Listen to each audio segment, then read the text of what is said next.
Hey friends, welcome to Midweek as we conclude our series called Torah. What we've done in this series is we've identified what the Torah is, which is the first 5 books of the Bible, right? You may have heard it called the Mosaic Law or the Levitical Law. Nonetheless, whenever you hear references in the New Testament referring to the law, this is what it's talking about. These were the rules and the regulations, the covenant that was set before God and his people, and how he expected us to live, the blessing that comes as a result of that obedience, and the curses that come as a response to the disobedience regarding this covenant. And so each book has its own identity, and it's important for its own particular reason. And but put together, it makes this thing called the Torah just come alive. And so tonight we're going to conclude this series in Deuteronomy, which in my opinion is probably the most important book of the collection, and I'll explain why. But what I want you to do is I want to challenge you to get in your phone and download our app. We've got an app now for our church. And so if you haven't done so already, or you're fine with being connected on Facebook, download this app. Because what you can do is we've got all of our midweeks and a lot of our sermon series, all of that stuff is archived into the app. And so sometimes scrolling through Facebook with all the feeds and stuff that we've got going on, sometimes it's hard to find past ones, especially if you're looking for a particular one in a series.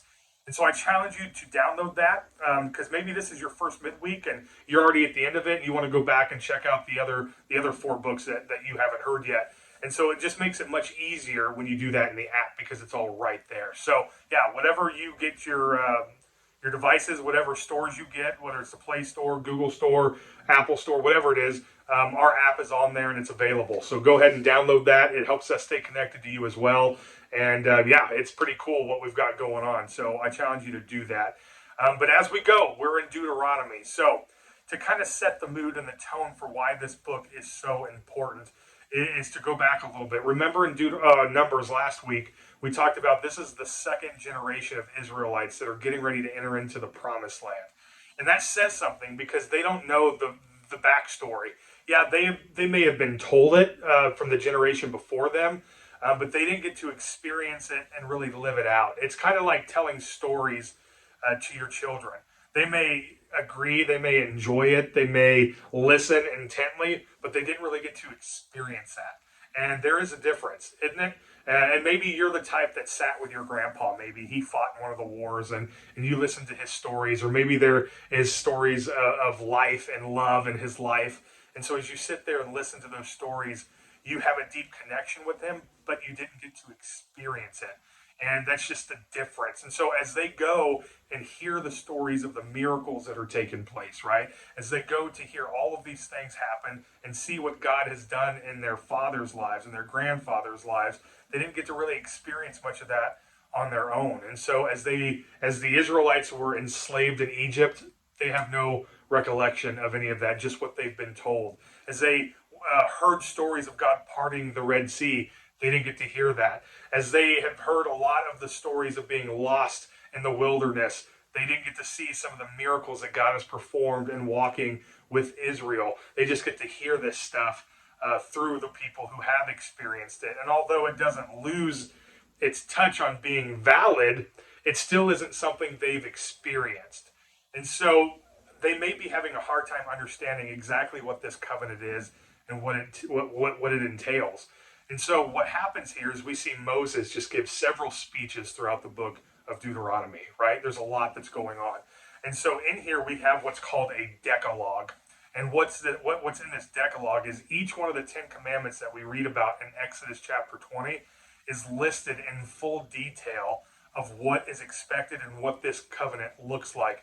Each one of the 10 commandments, there's 10, right? Deca, and then you've got the decalogue. So it's each one of these 10 commandments explained in full detail so that this second generation knows without a shadow of a doubt, here's what's expected in this covenant relationship between God and man.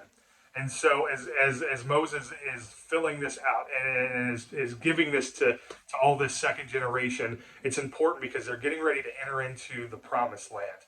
And these are the ones that have renewed their covenant, right? From what we talked about last week in Numbers, they're the ones that are going to God with repentance, seeking forgiveness because of the sins of their fathers. the ones who have lost their way, the ones who have forgotten about the covenant. So the second generation is really important because they're about to launch out into the promised land and get Israel started in a way that explodes the rest of the Old Testament. So they've got to get this part right. And basically what's being established here is the concept of blessings and curses.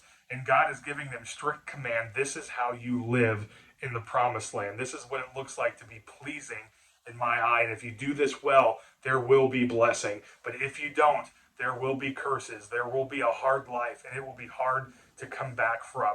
And so here it all is, right here. This is called a treaty of sorts. And how they reference this with the ancient paganism that took place was there was a suzerain and there was a vassal.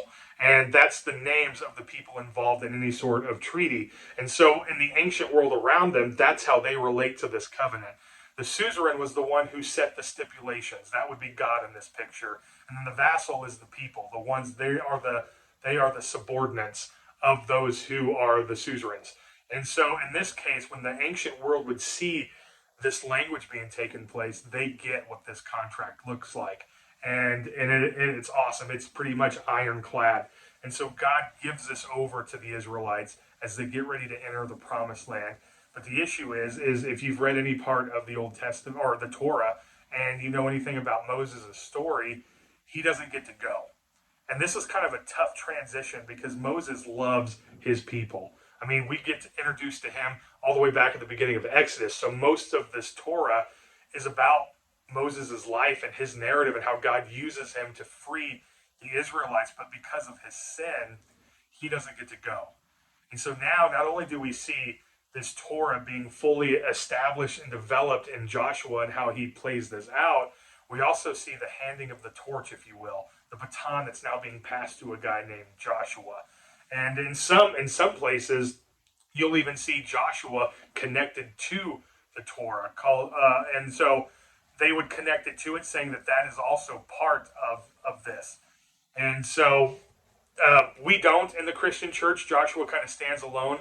The Torah here is the first 5 books of the Bible, but some commentators and some people put it together.